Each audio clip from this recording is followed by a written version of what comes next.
Olá, estamos de volta para o vídeo número 103, já na nossa jornada final de leitura do livro Diário de Berlim, 1934 a 1941, escrito pelo jornalista americano William Shirer. Nós estamos lendo este livro desde o vídeo número 1, é uma sequência. Se você chegou aqui agora e se interessa pelo assunto, pode ir lá atrás e acompanhar como se deu a preparação para a Segunda Guerra Mundial. Aqui nós estamos lendo o que Schiller escreveu em dia 24 de setembro de 1940, em Berlim. Os ingleses trabalharam de fato sobre Berlim a noite passada.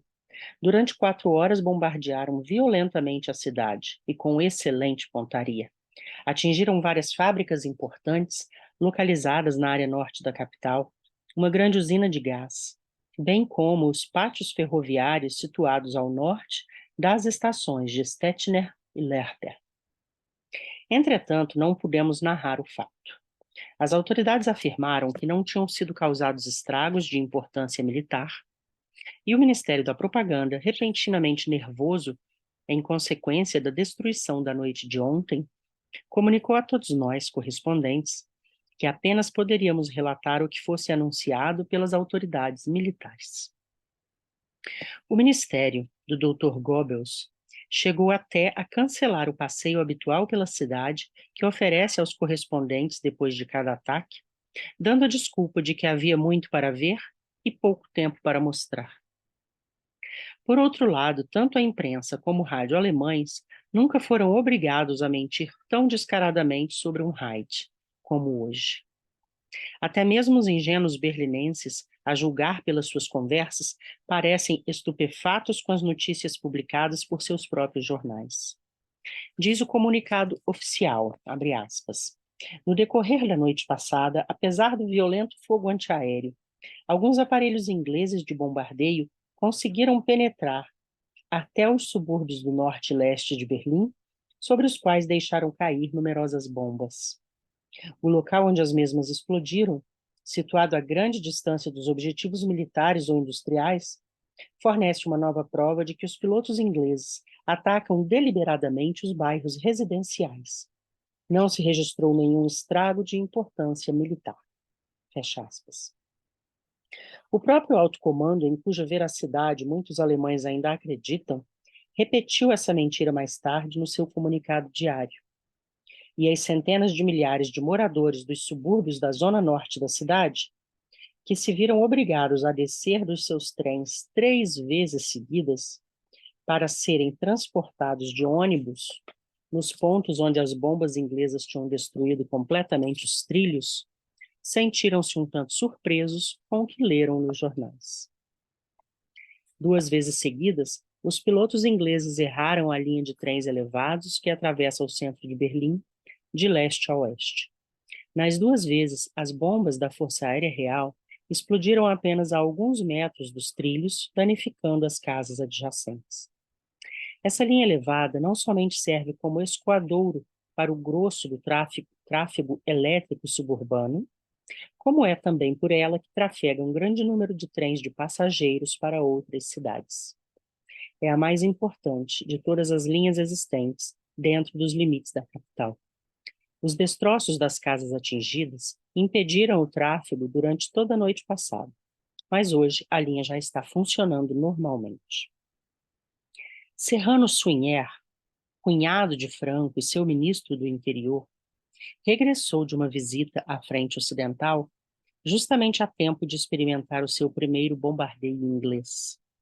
O fato não poderia ter sido mais oportuno. Nós, os correspondentes, já vivíamos imaginando Suinier de volta a Madrid e Franco submetido a uma pressão tremenda de Berlim e Roma para se deixar atrelar ao carro do eixo, ao pedir-lhe suas impressões sobre os ataques da Força Aérea Real contra a capital do Reich, recebendo a seguinte resposta: que ataques? Não vi nenhum. Passei 10 dias em Berlim. Os ingleses não conseguiram chegar até lá nenhuma vez. Os ingleses estão perdidos, generalíssimo, e agora é tempo de a Espanha conseguir uma parte dos despojos. Tanto Goebbels como os outros luminares do partido nazista compareceram ao jantar oferecido a Serrano Suñer, no Adlon, ontem à noite, quando teve início o ataque da Força Aérea Real.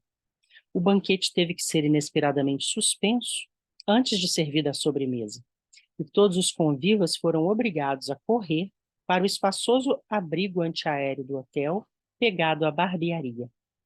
Quando eu regressava da Rundfunk, exatamente às 4 da manhã, eles estavam saindo. Fui informado de que Tiano está para chegar a Berlim na próxima quinta-feira. Berlim e Roma estão se articulando para acabar com a guerra na África ainda este inverno, dividindo entre si o continente negro. Mas, antes disso, precisam garantir-se com relação à Espanha e insistem para que Franco se disponha a atacar Gibraltar ou a permitir que os alemães se encarreguem da tarefa. Para que Franco, que era o da Espanha, permitisse que os alemães se encarregassem da tarefa de atacar Gibraltar, eles deveriam permitir que os alemães cruzassem todo o território espanhol até o sul, onde está Gibraltar. E com isso, a Espanha poderia ser bombardeada também pelos aliados, pelos inimigos do eixo, né? Hoje à noite, Berlim encheu-se de contentamento ao saber que os franceses, que praticamente já entregaram a Indochina aos japoneses sem disparar um só tiro, e estão fazendo diariamente novas concessões ao eixo sem reclamar, abriram fogo contra De Gaulle e os ingleses que querem ocupar Dakar. Dakar fica na África. E aqui é interessante esse parágrafo porque já mostra aquilo que está acontecendo na Ásia, né? Os franceses perdendo a Indochina para os japoneses. E essa guerra mundial a gente foca muito ali na Europa, mas aconteceram vários episódios também na África, como está dito aqui, e agora na Ásia. O bombardeio da noite passada faz-me lembrar que o melhor abrigo antiaéreo de Berlim pertence a Hitler. Os técnicos duvidam que ele possa ser atingido no seu interior. Trata-se de um abrigo profundo, protegido por um vigamento de aço recoberto por uma enorme camada de concreto reforçado, provido de usina elétrica e ventilação próprias, uma sala de projeção cinematográfica e uma sala de operações. Mesmo que os bombardeiros da Força Aérea Britânica consigam reduzir a chancelaria a cinzas, cortando qualquer saída aparente desse abrigo, o Führer e seus auxiliares poderão sair de lá incólumes, bastando para isso que atravessem um dos túneis que partem do abrigo e vão dar em diversos pontos situados a centenas de metros de distância. O refúgio antiaéreo de Hitler está também dotado de espaçosos dormitórios, um detalhe que foi inteiramente esquecido nos outros abrigos, mas que merece toda a consideração, uma vez que a falta de sono está atingindo o povo alemão muito mais que as bombas. Se Hitler possui o melhor abrigo antiaéreo de Berlim, os judeus, sem dúvida, possuem o pior. Aliás, em muitos casos, não dispõem de abrigo algum. Onde as facilidades o permitem, os judeus têm o seu próprio Luftschutzkeller.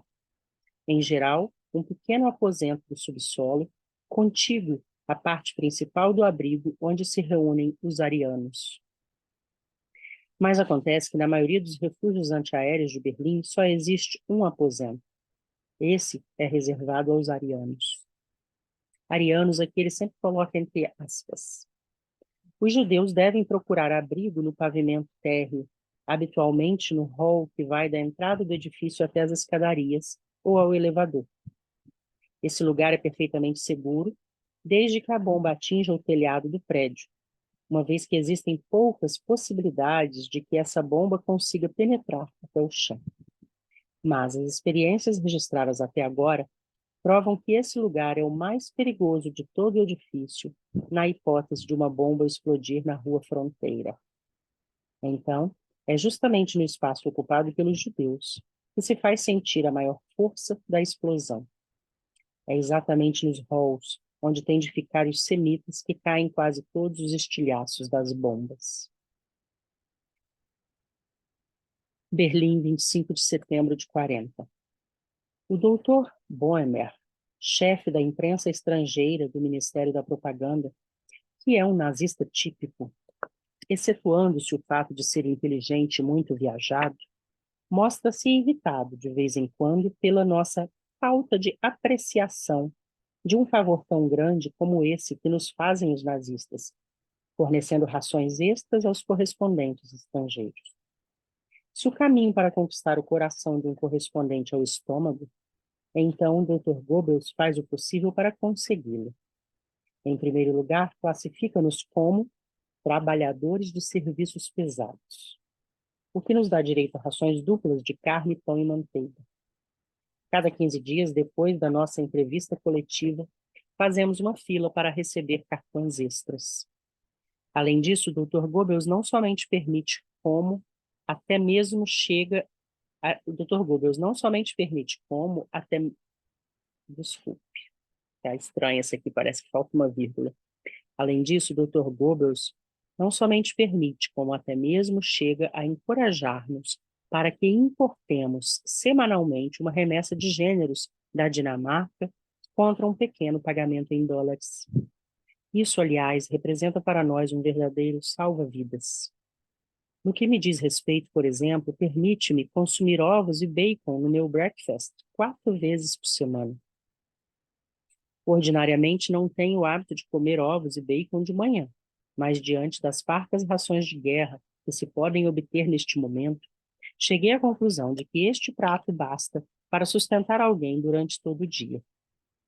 Além disso, adquiri também na Holanda, antes da campanha do Ocidente, um estoque de café suficiente para os próximos 6 meses. Uau!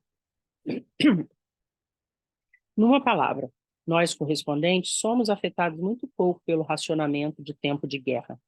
Temos alimento de sobra. De acordo com o ponto de vista alemão, os nazistas julgam que assim deve ser. Não porque nos apreciem, mas porque, com toda razão suponho, acreditam que nos mostraremos mais bem dispostos e de melhor boa vontade para com eles, trabalhando com o estômago cheio, uma vez que, afinal de contas, também somos humanos. Ademais, o Ministério da Propaganda e do Exterior, que se hostilizam em muitos assuntos, sustentam uma rivalidade feroz para ver qual dos dois é capaz de montar o melhor restaurante para a imprensa estrangeira.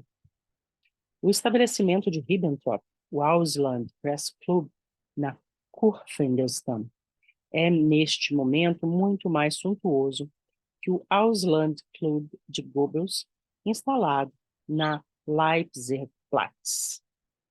Mas, segundo estou informado, o Doctor acaba justamente de conseguir vários milhões de marcos para modernizar o seu clube, transformando-o num local mais suntuoso ainda que o de Ribbentrop. Eu costumava jantar 2 vezes por semana no Ausland Club, que está localizado num ponto ótimo para mim. Além disso, a perspectiva de saborear um filé verdadeiro e um café também de verdade representava uma tentação muito ponderável.